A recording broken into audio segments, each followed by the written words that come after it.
बच्चों आज 3 मई का ये पहला वीडियो है जो कि हमारे चैप्टर नंबर 16 मतलब जो चैप्टर है हमारा पर्यावरण के मुद्दे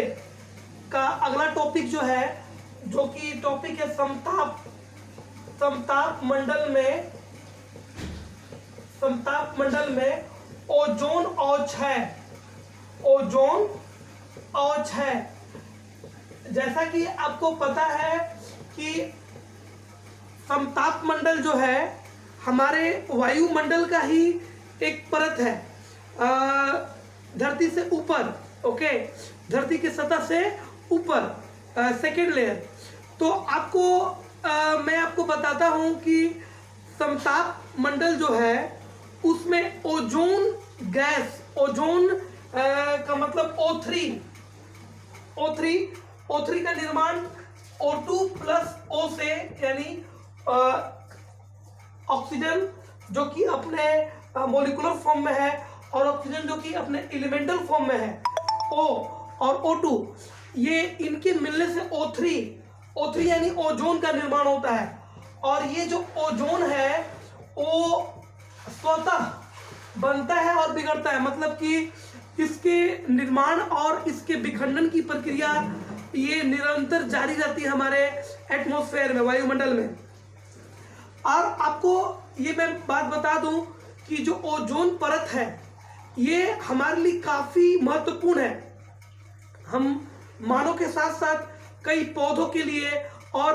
खासकर एक्वेटिक लाइफ के लिए काफ़ी महत्वपूर्ण है। ओजोन परत जो कि हमारे वायुमंडल में मौजूद है,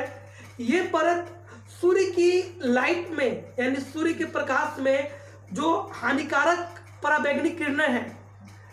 उनको ये अवशोषित कर लेता है, यानी उनको ट्रैप कर लेता है और उसे सीधे धरती पर नहीं पहुंचने देता। मतलब आप ये कह सकते हो कि आपके सन से जो लाइट आता है, सोलर रेडिएशन आता है, उस सोलर रेडिएशन में कई हार्मफुल रेडिएशन भी होते हैं मौजूद, जैसे अल्ट्रावायलेट रेस, पराबैंगनी किरणें। और ये किरणें अगर डायरेक्टली अर्थ पे आ जाए, यानी ओजोन अगर नहीं रहे तो ये किरणें सीधे अर्थ पर आएंगी। और ये अगर हम एनिमल्स पे पड़ते हैं, हम लोग जंतुओं पे पड़ते हैं, खासकर मानव पर अगर पड़ते हैं, तो इससे स्किन कैंसर यानी त्वचा कैंसर का चांस बढ़ता है। इसके साथ साथ त्वचा कैंसर के साथ साथ हमें हिम अंधता, मतलब स्नो ब्लाइंडनेस, जो आंखों के जो ये काला आइरिस है, इसके ऊपर वाइट लगता है कि जो जैसे कि कोई सफ़ेद परत चढ़ा दिया ये ब्लैक वाले पार्ट पे अंदर में, तो ये इसको हम लोग हिम अंधता यानी स्नो ब्लाइंडनेस कहते हैं इंग्लिश में। तो ये स्नो ब्लाइंडनेस के पीछे एक बहुत बड़ा कारण जो अल्ट्रावायलेट रेडिएशन है, जो कि सन से हमारे अर्थ पर पहुंचता है। तो बच्चों, ये ओजोन एक बहुत ही इंपॉर्टेंट गैस है जो कि O3 हमारे एटमॉस्फेयर में, हमारे समताप मंडल हमारे वायुमंडल का ही एक परत है। इसमें ओजोन गैस का जो परत इस मंडल में, यानी इस वातावरण के परत में जो ओजोन गैस मौजूद है, ये धरती के ऊपर एक कवच की तरह, यानी एक चादर की तरह काम करता है, कवच की तरह काम करता है, जो कि सन के हार्मफुल यूवी रेडिएशन को, यानी सन के सूरज से आने वाले खतरनाक पराबैंगनी किरणों को रोकता है। तो बच्चों, आने वाले पिछले कुछ सालों में हमने देखा है कि अंटार्कटिका के ऊपर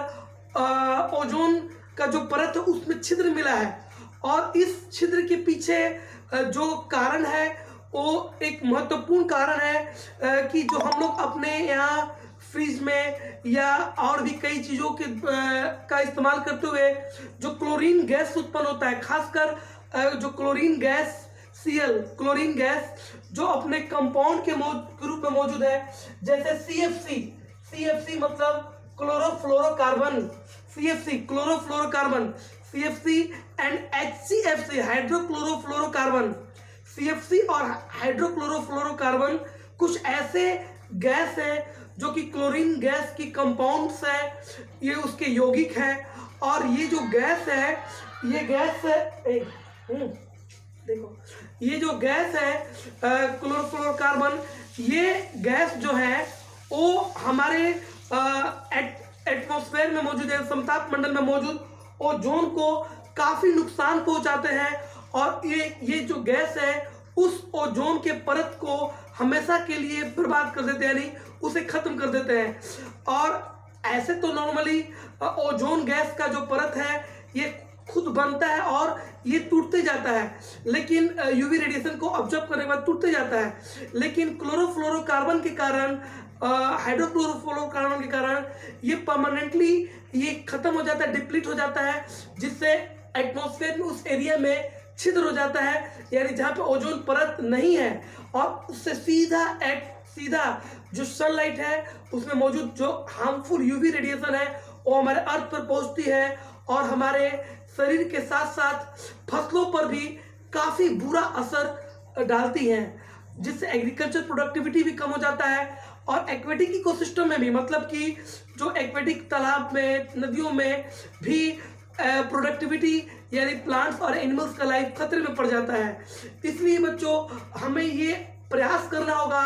कि क्लोरोफ्लोरोकार्बन का इस्तेमाल कम से कम हो, और कई तरह के कॉस्मेटिक्स मतलब जो सौंदर्य की चीज़ें हैं, कई तरह के क्रीम्स, सेविंग लोशंस वगैरह में भी क्लोरीन गैस मौजूद होती है। और ये जो क्लोरीन गैस है ये नुकसान पहुंचाता है ओजोन परत को, इसलिए हमें आने वाले समय में ये बहुत ही चिंतन के साथ इस पर विचार करना होगा। हमें काफ़ी इस पे एक स्ट्रेटजी बनानी होगी और एक इसको गंभीरता से लेते हुए ये प्रयास करना होगा कि हम ओजोन परत को बचाएं और इसको नुकसान पहुंचाने वाले गैसों को कम से कम प्रोड्यूस करें। Okay, thank you.